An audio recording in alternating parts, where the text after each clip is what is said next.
had to make a decision. And that decision was, do I build more parking or do I build more housing?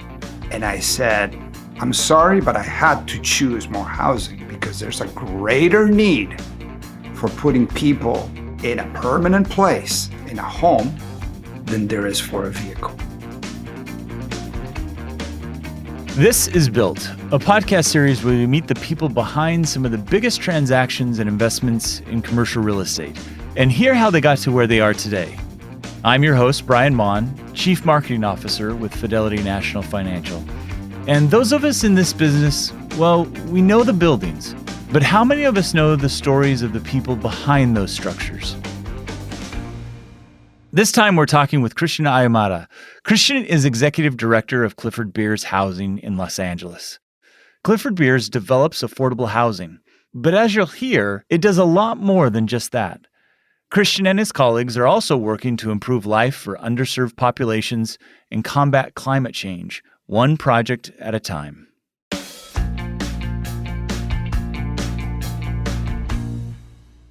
Cristian, thank you very much for joining us today. We really appreciate it. Could you tell me a little bit about Clifford Beers and what you do? Sure.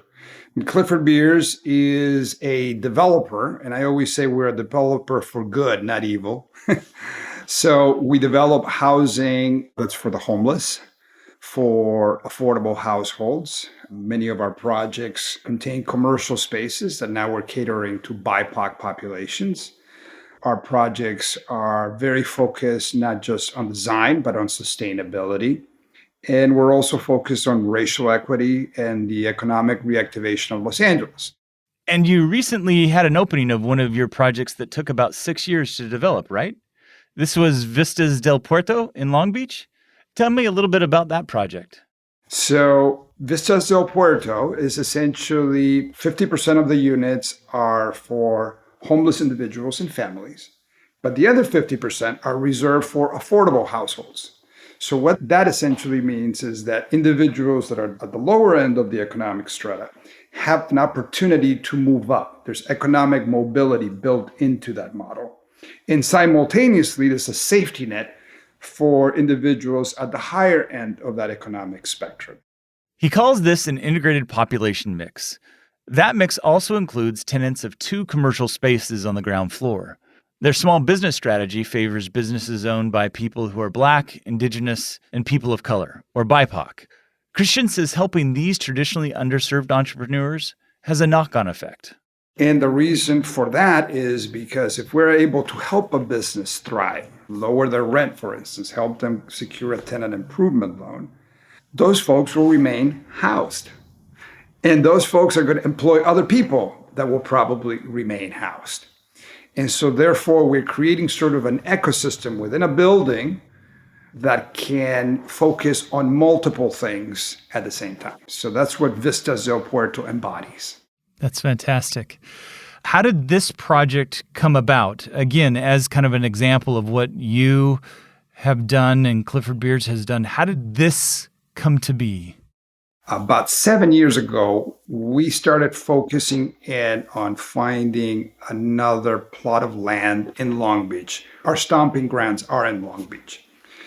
And there was something called a request for proposal, which means a public jurisdiction releases sort of an offer for developers to compete, based on a concept, a vision, to essentially do this. So at that time, we connected with Mental Health America of Los Angeles, who is a service provider. MHALA provides things like therapy and medication management for those with mental illness. They often partner with Clifford Beers to provide mental health services for residents at their properties. And together we decided to join forces and create a very kick-butt proposal to submit to the city. We had some schematic drawings. We talked about the economic mobility integrated population mix that I just shared with you, some sustainability features, including the 2 commercial spaces.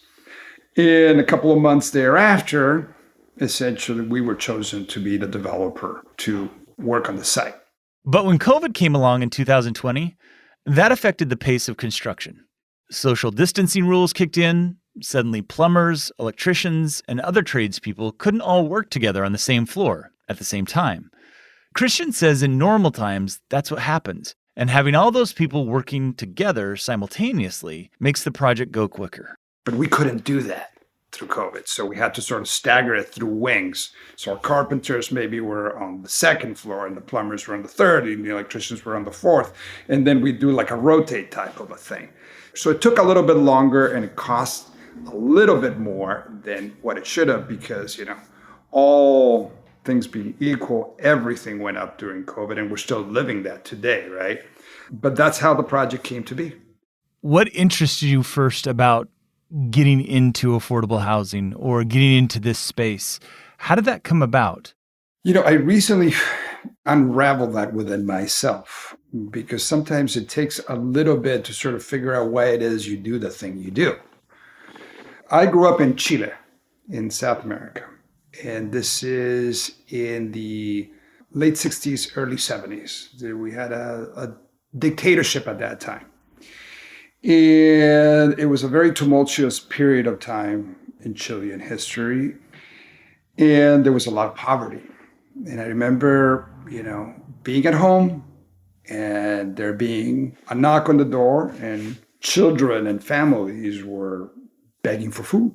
They would come knocking to your door. And I remember being inside and being very warm in my house, right, with my parents, and I had food on the table and I had nice clothes. And I remember just like, oh my God, how can this exist, right? How can this exist? And it marked me. It really did.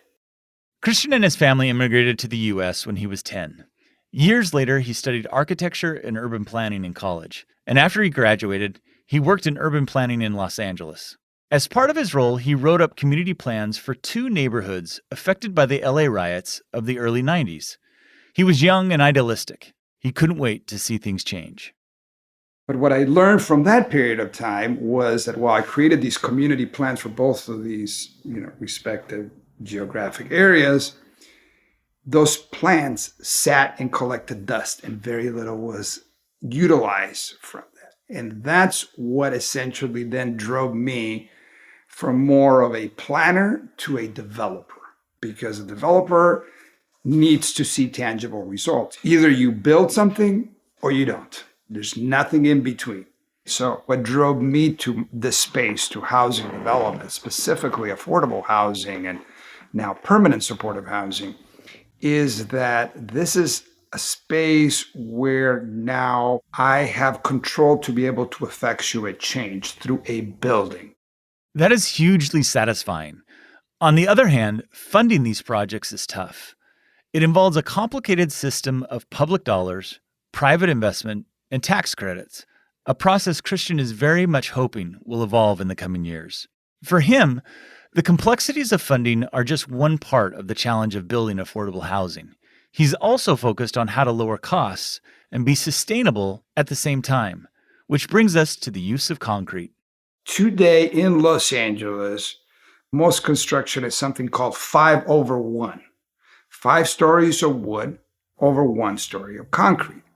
And that's pretty much, or sometimes 2 stories of concrete. But that concrete, it's called the concrete podium, where the parking typically goes, it's 20% of total development costs. When we see these articles on the high price of housing, you're like, oh my God, why is it so high? Okay, well, there's one of them. But here's what nobody really talks about, which is that concrete pad, the concrete and steel, accounts for some hideous numbers, like 27-30% of the world's contaminants. So now if it costs a lot, right, it contaminates a lot, why do we still do it? Well, we still do it because construction code is not sympathetic to, let's say, a population that doesn't own vehicles. LA construction code still caters to drivers. Most buildings have to include a certain number of parking spaces, but Clifford Beers is increasingly working in so-called transit-oriented communities, or TOCs, where the buildings go up within walking distance of public transit. So there's much less need for parking, so less concrete is used. And less concrete means fewer contaminants. Christian is always thinking of new ways to shrink a building's environmental footprint. So what else can I do here on that sustainability end? Well, what if I put solar panels, but enough solar panels to actually not need to be connected to the grid?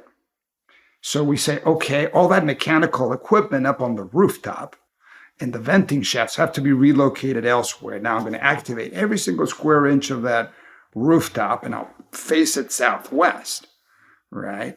And then I'll have my batteries, probably in some exterior wall somewhere.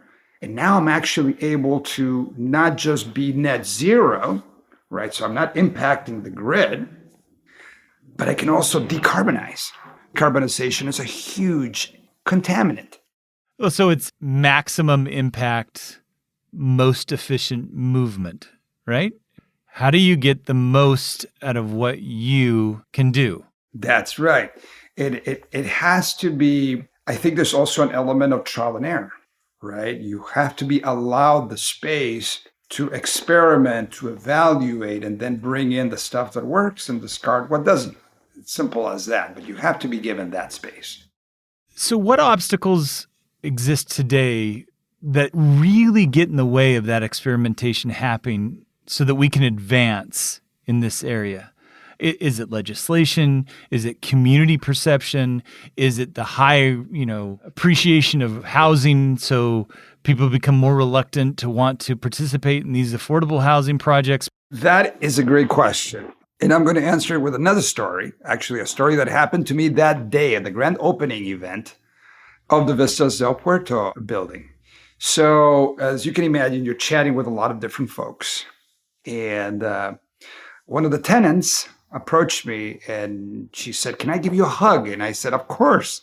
So, we're chit-chatting, getting to know each other. She's telling me out about her unit.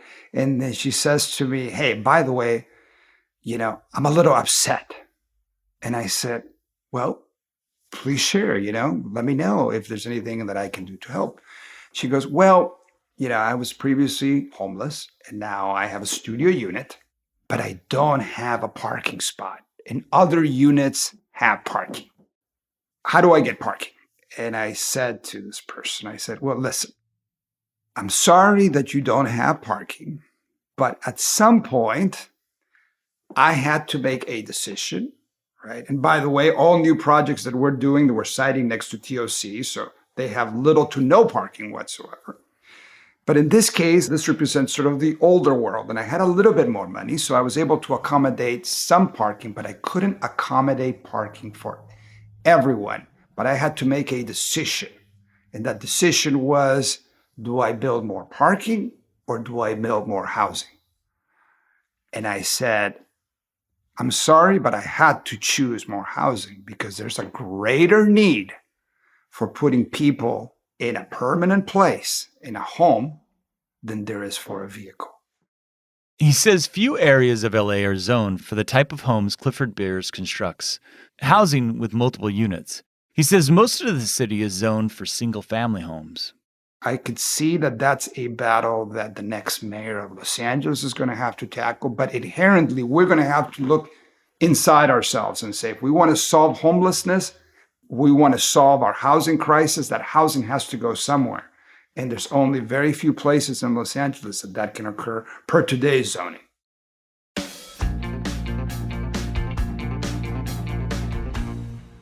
Have there been developments in technology in terms of the way that you construct your buildings, manufactured housing or prefab housing? Yes. Yeah. I'll share with you a building that's currently under construction right now for us. So that particular building is going to be made out of shipping containers. And shipping containers is an available material, number one, so we're not additionally contaminating the environment. And if you were to be inside one of them, it would look the same, right? And the benefits are tremendous. So for instance, it has a higher fire rating. What does that mean? So that's another space that no one's really chatting about, right? When you have typical wood construction, that fire rating, is what's called a 1 hour firewall, right? You want to be able to increase that because global warming is demanding that increase. But you can't go concrete because concrete gets too expensive and you're also contaminating the environment. So you got to be able to figure out what are those construction typologies that can work. But in addition to that, in addition to, the construction happening quicker, which is a benefit, this particular building, we also created something called the living lung because of the proximity to the freeway. So we identified tree species that break down as much as 50% of the contaminants coming out of the freeways. And then we decided to put in a gray water tank that essentially recycles the water of the building to therefore irrigate the living lung that's now cleaning up the air. The living lung is essentially a wall of greenery, and it acts as a filter for pollution and noise from the nearby freeways. So this is kind of a super building if you think about it.